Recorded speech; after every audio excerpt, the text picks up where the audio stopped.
Bom, Danilo, muito obrigado. É um prazer receber você no meu programa aqui. 3 vezes campeão mundial, não é qualquer um. Fez história no futebol e vai bater um papo com a gente, vai contar a sua história. Danilo, primeira pergunta que eu queria fazer para você.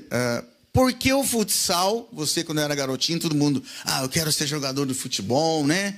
E eu já vi você jogar, é monstro, joga muito. Por que o futsal não o futebol de campo? Por que essa escolha? Para mim, primeiramente, o prazer estar no seu programa. O prazer é todo meu. Desejo todo o sucesso do mundo para você. É uma pergunta difícil, porque as coisas foram acontecendo naturalmente. Eu comecei no futebol de campo em Curitiba, sou natural de Curitiba, mas acabei fazendo o caminho inverso. A maioria dos jogadores profissionais começam no futsal e vão para o campo, eu tomei o caminho inverso. Tive o prazer de jogar com o Ricardinho do Corinthians, com o Tcheco, com o Paulo Rink, com grandes jogadores aí, Alex do Curitiba. E acabei tomando o caminho inverso porque eu creio que foi Deus mesmo que me jogou para o lado do futsal, onde eu pude conhecer minha família aqui em Arapoti, na época, da Empacel. E estou muito feliz, fui muito feliz, minha carreira de 19 anos de profissional. E só tenho a agradecer a Deus por tudo isso. Eu não sei te explicar bem porquê, mas foi um pequeno detalhe que acabou me mudando do campo para o futsal. Legal. Danilo, qual foi o teu primeiro time de futsal que você começou a jogar profissionalmente por futsal? Comecei menino em Curitiba, no Pinheiros, né, antigo, o atual Paraná Clube. Profissional mesmo eu considero a Empacel. Em 1992, aqui em Arapoti, foi o time profissional onde realmente falei, não, agora eu estudava, fazia educação física na Federal, em Curitiba, e tive que parar os estudos e me dedicar 4 horas, 5 horas ao dia, todo dia nos treinos. Então, ali eu considero profissional. Para a nossa região, a Empacel proporcionou grandes emoções, né? Foi um time... A Empacel foi campeã mundial entre clubes, não, Danilo? Ou estou enganado? A Empacel foi bicampeão mundial de clubes na Espanha. A Empacel foi bicampeã brasileira. Praticamente tudo aquilo que a Empacel disputou, ela ganhou. Me lembro um ano onde, no início, já foi passado todo o calendário do ano, foram 13 torneios, né, nacionais, Campeonato Brasileiro, Liga Nacional, tinha tudo. Dos 13, a gente chegou nas 13 finais e ganhou 11. Quer dizer, e não era brincadeira, tinha Palmeiras, tinha grandes equipes aí, times do Nordeste, São Paulo, Corinthians. Era como se fosse um Barcelona do futebol de campo hoje. Hegemonia total. Foi um dos melhores times da história do futsal do nosso país, Danilo? Com certeza marcou a história. Teve e tem, né, grandes clubes até hoje, mas a Empacel, com aquela rápida passagem que teve, marcou, e até hoje, conforme as pessoas, você vai para o Nordeste, você fala de Empacel, aquele do time, quer dizer, até hoje marcou a cidade de Arapoti e muitas pessoas ainda lembram de Arapoti pelo time de futsal. Você atuava como um fixo, um ala, um pivô? Como você atuava, Danilo? Eu era mais fixo, mas no futsal não tem muito, né? Se gira muito, e eu era mais de marcação, mas marcador que 2, 3 vezes tive o prazer de ser artilheiro do ano, então não tem muito no futsal essa coisa de marcar e atacar. Todo mundo ataca, todo mundo marca hoje, né? A pergunta que eu faço, Danilo, é a seguinte: o pessoal que gosta de futebol vai acompanhar esse programa. O futsal, falando em Brasil, ainda está no topo. Brasil e Espanha, né? Ainda, né? Tem algum time hoje ou outro país que você vê que está chegando no mesmo nível, ou o Brasil e Espanha? O Brasil, primeiro, deixa eu reformular. O Brasil está um pouquinho acima da Espanha ainda, ou não? Ou está no mesmo nível? Eu acho que jogadores, qualidade técnica e habilidade, eu acredito que o Brasil ainda esteja um pouco acima da Espanha. Mas em termos de organização, o Brasil está bem abaixo da Espanha. É abaixo de Itália, abaixo de outros países. Organização de campeonato, estou dizendo. Eu fiquei minhas últimas 8 temporadas eu fiquei na Itália, onde encerrei a carreira. Na Itália, eu consegui jogar até 39 anos porque o campeonato italiano é muito organizado. Enquanto aqui no Brasil eu disputava uma liga nacional, jogava segunda, quarta, sexta, para aproveitar a viagem, ia jogar em Minas, voltava jogando no Rio e São Paulo por causa dos custos. Na Itália, não. Você tem um calendário onde você joga só os sábados, onde você tem uma Copa Itália que também é muito organizada. Então, isso aí para o jogador é muito bom. Você consegue se recuperar. Você joga no sábado, você consegue 2, 3 dias para recuperar. Aqui não, aqui você joga na segunda, de repente tem jogo na quarta para aproveitar a viagem, daí tem jogo... Quer dizer, é muito desorganizado. Em termos de campeonato, Espanha, Itália, Rússia, Portugal, está crescendo muito, já estão na frente do Brasil. A Liga Nacional é um campeonato muito bom aqui no Brasil, mas é um campeonato curto. Apesar de todo o apoio aí, Sport TV, mídia, mas é um campeonato curto. Enquanto que na Itália, quem organiza o campeonato italiano, por exemplo, é a Federação de Campo, é a Federação de Calcio, como se a CBF organizasse a mesma tabela do Campeonato Brasileiro de campo, organizasse de futsal também. Então, eles não estão um passo à frente, eles estão 10 passos à frente da gente aqui. É uma pena, né? Porque a gente tem talento, só que a gente não sabe aproveitar o talento. O problema do nosso país sempre foi esse, né? Danilo, como que foi jogar na Europa? Você jogou 8 anos na Itália.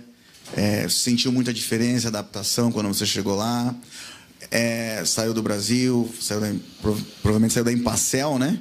Ou não? Você teve uma transição antes de ir para a Europa? E como foi jogar na Europa para você? O que você aprendeu como disciplina? Enfim, o que você agregou na sua vida jogando na Europa? Não, eu saí da Empacel em 95, no final de 94, infelizmente fechou o time, problemas financeiros, políticos, não sei. E aí eu joguei no Brasil muitos anos ainda. Joguei em Carlos Barbosa, joguei em São Paulo, joguei em Goiás, rodei o Brasil todo. Tive o prazer de defender a seleção brasileira por 10 anos. Fui campeão mundial com aquela geração, Manuel Tobias, Fininho, Choco. Tivemos uma seleção onde ficamos... Eu me lembro que eu fiquei 10 anos jogando com a seleção brasileira e a gente perdeu um jogo só. Então, foi uma geração realmente que foi muito vitoriosa. Depois, vamos dizer assim, final de carreira, eu nunca pensei em sair do Brasil. Final de carreira, tive as propostas. Primeiramente fui para a Espanha, fiquei 1 ano na Espanha. E depois tive as propostas para ir para a Itália e Rússia. Como meus filhos, eu tenho um amigo que joga na Rússia fazem 4, 5 anos, e ele falou: Danilo, só sei dar bom dia e boa tarde. Então isso aí pesou muito para mim, a Rússia. A questão financeira da Rússia era melhor que a Itália, mas eu optei a Itália pelas crianças, pela minha família, pela minha esposa. E todos nós temos a cidadania italiana, as crianças, a minha esposa, e eles puderam estudar 8 anos lá estudando. Foi um aprendizado muito grande para eles, questão de cultura, não só na parte do futebol, até não é que muda muita coisa, mas a parte de você viver num país de primeiro mundo é realmente muito diferente. A parte de educação, a parte de saúde, agregou muito. A gente abriu a nossa mente. E uma pena que pouca gente tem essa oportunidade de ter essa experiência, mas foi uma experiência muito boa, onde a nossa família cresceu muito e, graças a Deus, foi um período muito bom. Fui para a Itália para ficar 1 ano. Cheguei no time do Perugia. Eu estava aqui em Arapoti e o presidente do Perugia me ligou numa quinta-feira perguntando se eu podia estar no sábado em Curitiba, que ele estava vindo da Itália para eu assinar o contrato. Quer dizer, foi muito rápido. Fui para o Perugia para ficar 1 ano. Só que o campeonato italiano é muito difícil, um campeonato muito acirrado, tem grandes clubes, a Lazio, tem a Roma, tem grandes clubes que investem. E o Perugia nunca tinha ganho nada. E como, graças a Deus, eu tive uma carreira muito abençoada, naquele ano a gente já chegou na final do campeonato italiano, perdemos a final. O presidente ficou louco: não, vamos renovar. Renovei mais 1 ano. No outro ano a gente foi campeão. Disputamos Champions League, chegamos nas finais da Champions League. Não, vamos renovar. Fiquei mais 1 ano. E nessa história aí eu fiquei 8 anos. Então acabei ficando 8 anos na Itália, sempre chegando nas finais, graças a Deus. Fui 4 vezes campeão italiano, 3 vezes campeão da Copa Itália. E pude encerrar a carreira lá e voltar com uma experiência muito boa. E como foi para você? Eu acredito que seja uma emoção de todo atleta representar o Brasil, seleção brasileira. A tua primeira convocação, você lembra? Foi telefone, foi TV? Como foi isso para você? Conta essa experiência de ter sido convocada pela primeira vez pela seleção brasileira e atuado, né? Sendo vitorioso pela amarelinha. A seleção brasileira independente de qualquer modalidade de esporte, é uma honra, né? Tem que ser uma honra e um orgulho para quem foi campeã. O presidente da confederação veio me entregar a medalha e já me falou parabéns pela convocação. Quer dizer, não tinha nem saído da convocação, já estava me dando parabéns. Para mim foi um susto, né? Um frio na barriga. Mas dali em diante foram 10 anos, como eu já falei, e cada vez que vestia a camisa de seleção era um orgulho. A minha primeira convocação, eu tive uma excursão para a Austrália, a gente ficou 15 dias jogando lá na Austrália, divulgando, e foi uma emoção muito grande. A hora que tocou o hino nacional brasileiro, você lá no outro lado do mundo, 13 horas de fuso horário na cabeça, passa um filme assim, mas foi uma emoção, e eu sou muito grato a Deus, porque se não fosse Deus na minha vida também não teria me proporcionado tudo isso que eu tive, que eu pude viver. Joia. Danilo, agora vamos chegar a uma parte que as pessoas querem saber. Eu sei que você trabalha com futebol de campo hoje, tem sua escolinha. Eu queria fazer algumas perguntas, que eu considero você um especialista no futebol. O problema do Brasil, futebol de campo, aquele 7-1, é aquele que você falou do futsal. Nós temos craques, temos... O material humano no Brasil é muito bom, você sabe disso, tem escolinha, tem um monte de galera aí, piazada, que joga muito. O 7-1, o problema é da base, o problema é estrutural, organizacional, ou o pessoal lá de fora, os europeus, jogam mais mesmo? Qual é o seu diagnóstico que você dá para esse 7-1? Por exemplo, eu vejo a Barclays League, a Premier League, e vejo um Brasileirão. Com todo respeito, parece que são esportes diferentes.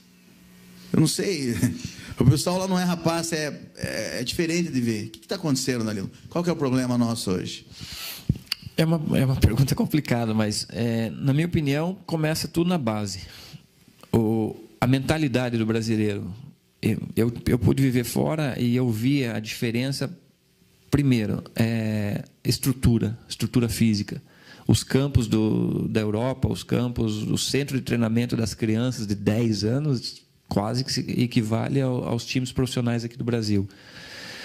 Infelizmente, hoje no Brasil, nós não temos uma estrutura de base muito boa, onde o gramado, a bola rola, onde você pode fazer um treino de um toque, 2 toques, porque você vai dar um toque, a bola pinga no buraco, já vem na tua canela. Quer dizer, você já tem que dominar ela, já começa por aí, a parte estrutural. Outra coisa, a parte mental. O brasileiro é complicado. Criança, eu trabalho agora, já fazem 5 anos com criança. Eu vi uma diferença muito grande na Itália. O meu filho fez a escolinha do Milan lá na Itália, por 4 anos. E lá na Itália, por exemplo, se um menino toma uma bola no meio das pernas ou toma um chapéuzinho, ele não fica nervoso. Ele sai atrás, continua marcando, e não. Aqui no Brasil, se um menino toma um chapéuzinho, ele já fica nervoso, já quer dar no meio do colega, já partir no meio. Quer dizer, já começa desde pequeno essa mentalidade. O europeu não, ele toma um drible, para ele é natural, tanto dar um drible como tomar um drible é natural. Eles são muito obedientes taticamente. Aquele 7-1 ali, eu vejo 2 coisas. Na minha opinião, muita coisa ali foi um pouco de problema psicológico com a perda do Neymar. A seleção se abateu demais, porque, querendo ou não, a responsabilidade ficou quase toda em cima do Neymar. Era o principal jogador, é o principal jogador da seleção brasileira. E com a perda dele, aquela lesão, a própria imprensa ficou toda ali, dando aquele ênfase em cima dele.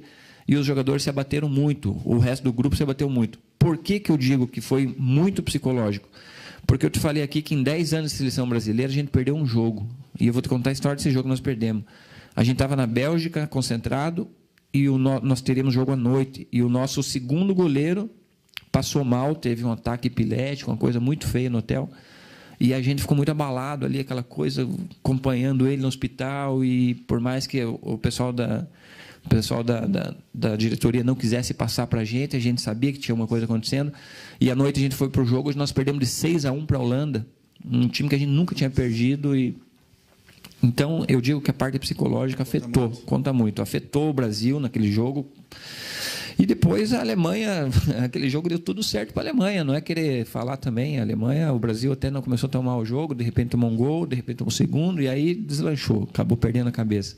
Mas eu acho que o principal problema já vem da base dos jogadores brasileiros, a falta de estrutura, e virou um comércio hoje em dia. Já, em qualquer cidade que você vai, já tem falsos empresários, vamos dizer assim, já querendo pegar assinatura de pai, de mãe, de avó, achando que vai ficar rico em cima do menino. E não pode ser assim. A criança tem que se divertir, tem que brincar, tem que jogar bola, e uma coisa natural vai acontecendo. Não essa coisa forçada, achar que a criança vai tirar a família da pobreza com futebol, porque se a gente for ver percentuais, é a minoria que ganha muito bem e a grande maioria fica pelo caminho. Verdade. Danilo, eu vi uma entrevista com um dos técnicos tops, considerado tops, Vanderlei Luxemburgo. E ele falou que os técnicos brasileiros conhecem tanto ou mais que os europeus. Não tem essa diferença. Eu já penso diferente. Eu acho que os nossos técnicos, a grande maioria, são um pouco mais obsoletos, tanto que eles vão daqui para lá fazer curso, estudarem. Nós estamos muito abaixo ainda em relação a toda essa parte não estrutural. Agora, tática, precisamos aprender mais? Ou a gente tem que desenvolver o nosso estilo? Eu acho que em termos de treinador, o Luxemburgo tem razão. Os treinadores brasileiros são tão bons quanto os treinadores europeus. Eu não vejo grande diferença. Nossa, dá para citar tantos nomes aí: Leverkusen, Tite, Luxemburgo, Marcelo Oliveira, são tantos treinadores bons que poderiam estar comandando qualquer clube da Europa também. O que muda, talvez, é o jeito, o método de trabalho deles lá, o método lá, a estrutura lá. Apesar de que a estrutura do futebol profissional do Brasil também não é ruim, mas lá, a minha impressão que eu tenho é que eles têm um grupo muito maior de gente trabalhando em torno ali. O centro de treinamento do Bayern, sou bem amigo do Rafinha, do Bayern, lateral direito. O centro de treinamento, desde as categorias de base até o profissional, é uma coisa absurda. Quer dizer, a Alemanha, você pega crianças ali de 10 anos que fazem coisas aqui que talvez menos de 18 anos não fazem. Muito obediente, não querem pegar a bola, sair driblando todo mundo. São crianças que você fala, puxa, mas não é possível. Mas os treinadores, eu acredito que tanto os do brasileiro quanto os europeus são ótimos treinadores. O que o Brasil precisa resgatar para voltar a obter respeito e não pôr medo nas outras seleções, porque hoje em dia não existe mais esse negócio que a camisa pesa, porque todos os jogadores, aí você pode pegar jogador do Peru, da Bolívia, tem sempre 2, 3 que jogam na Europa. Então, o que o Brasil precisa resgatar é a alegria de jogar, é a ousadia e um pouquinho de obediência também, porque só ficar achando que está com a camisa da seleção brasileira vai ganhar, não vai, senão nós vamos voltar para aquela fila de 20 e poucos anos sem ganhar. Danilo, a última pergunta. Tem alguns amigos meus que a gente fica discutindo. Messi, Pelé, quem é o melhor da história? Alguns jornalistas brasileiros, especialistas, acham que o Messi é o melhor da história já. Messi ou Pelé? É difícil falar. A gente, como brasileiro, vai puxar para o lado do Pelé. Eu nunca vi o Pelé jogando. O Messi eu tenho acompanhado, visto que ele faz coisas incríveis. E você esqueceu do Maradona também, né? Outro monstro também. Tem aquela, outro extraterrestre que também. Até uma briga maior ainda, Pelé e Maradona. Mas, para mim, eu tive o prazer até de ter um jantar com o Pelé ano passado. E essa briga aí vai ser uma coisa saudável, uma discussão saudável, Brasil, Argentina. Mas é muito difícil falar, porque cada um na sua época o Pelé foi monstro, imagina, o Pelé fez coisas que nenhum jogador conseguiu fazer. O Maradona, por sua vez, também fez coisas incríveis. O Messi hoje é acima de qualquer outro, pode pôr Cristiano Ronaldo, que é um excelente jogador, o próprio Neymar, que vem crescendo muito, mas eu acho que o Messi... Eu sou suspeito porque eu não vi o Maradona, não lembro bem dele, não lembro bem do Pelé. Mas o Messi, ele faz coisa incrível. Na minha opinião, hoje o Messi é acima de qualquer um. E no futsal? Eu vou citar 3. Ortiz, Falcão e Manuel Tobias. Para você, quem foi o cara do futsal? Na minha opinião é o seguinte, o Manuel Tobias foi o jogador mais completo que eu vi, porque ele era muito decisivo no ataque e é um grande marcador também. Então, na minha opinião, já respondo já. Manuel Tobias, para mim, foi o melhor. Melhor da história. Melhor da história. Tive o prazer de jogar com o Falcão na seleção, no São Paulo, em clubes. É monstro também. É um cara, uma habilidade que não tem igual, um grande jogador e que, desde novo, buscava o seu espaço, sempre levando o DVD para a gente assistir dos melhores momentos e coisa. Então, o Falcão acabou sendo projetado na mídia assim, de um jeito onde nenhum jogador foi projetado. É um excelente jogador? É um excelente jogador.